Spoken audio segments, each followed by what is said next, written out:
Ապրիլի 13-ին ժամը 22:20-ի սահմաններում Ադրբեջանի զինված ուժերի ստորաբաժանումները կրակ են բացել Սյունիքի մարզի Խնածախ բնակավայրի ուղղությամբ, ինչի հետևանքով վնասվել է գյուղի մշակույթի տունը, տուժածներ չկան։ Այս մասին հայտում է Հայաստանի պաշտպանության նախարարությունը։ Ադրբեջանական կողմին կոչ է արվում հետաքննել Խնածախի մշակույթի տան գնդակոծման փաստը եւ հանդես գալ հրապարակային պարզաբանումներով։ Հիշեցնենք, որ Հայաստանի վարչապետի աշխատակազմն առաջարկել է հրադադարի ռեժիմի խախտման դեպքերի եւ այդ մասին տեղեկությունների հետաքննության Հայաստան-Ադրբեջան համատեղ մեխանիզմ ստեղծել, ինչին մինչ օրս Ադրբեջանը չի արձագանքել։ Բաքվի զինվորական դատարանում դատավոր Զեյնալ Աղայևի նախագահությամբ ընթանում է օկուպացված Արցախի հանրապետության ռազմաքաղաքական նախկին ղեկավարության եւ քաղաքացիական անձանց դեմ շինծու գործերով դատավարությունը։ Այս մասին հայտնում են ադրբեջանական լրատվամիջոցները։ Նախորդ ապրիլի 11-ին տեղի ունեցած նիստում մի շարք տուժողներ էին ցուցմունք տվել պատասխանել դատախազների եւ փաստաբանների հարցերին։ Նրանց մեղադրում են ահաբեկչության, ռազմական հանցագործությունների, ցեղասպանության եւ այլ հանցանքների համար։ Հիշեցնենք, որ ընդհանուր առմամբ դատարանի առաջ կանգնելու է 15 հայ։ Արցախի նախկին պետնախարար Ռուբեն Վարդանյանի գործն առանձինն է քննվում։ Նրա գործով դատական նիստը նշանակված է ապրիլի 15-ին։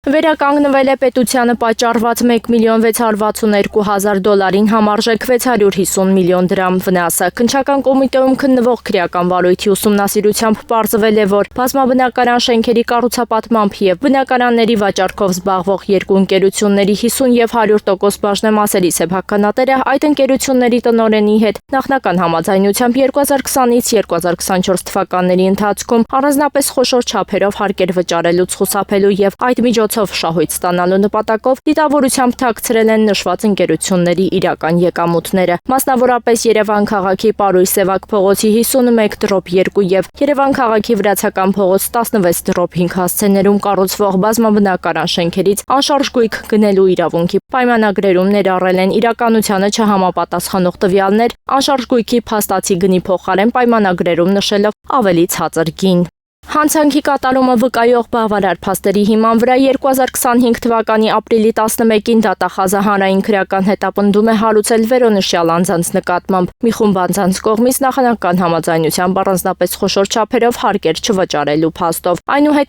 նշված անձանց ներկայացվել է մեղադրանք։ Արդյունքում ընկերությունների սեփականատերն ընդունել է առանձնապես խոշոր չափերով հարկերից խուսափելու փաստը եւ վերականգնել պետությանը պատճառված վնասից $1,662,000 ԱՄՆ համարժեք 650 միլիոն դրամը։ Նախաքննությունն ընթացքի մեջ է։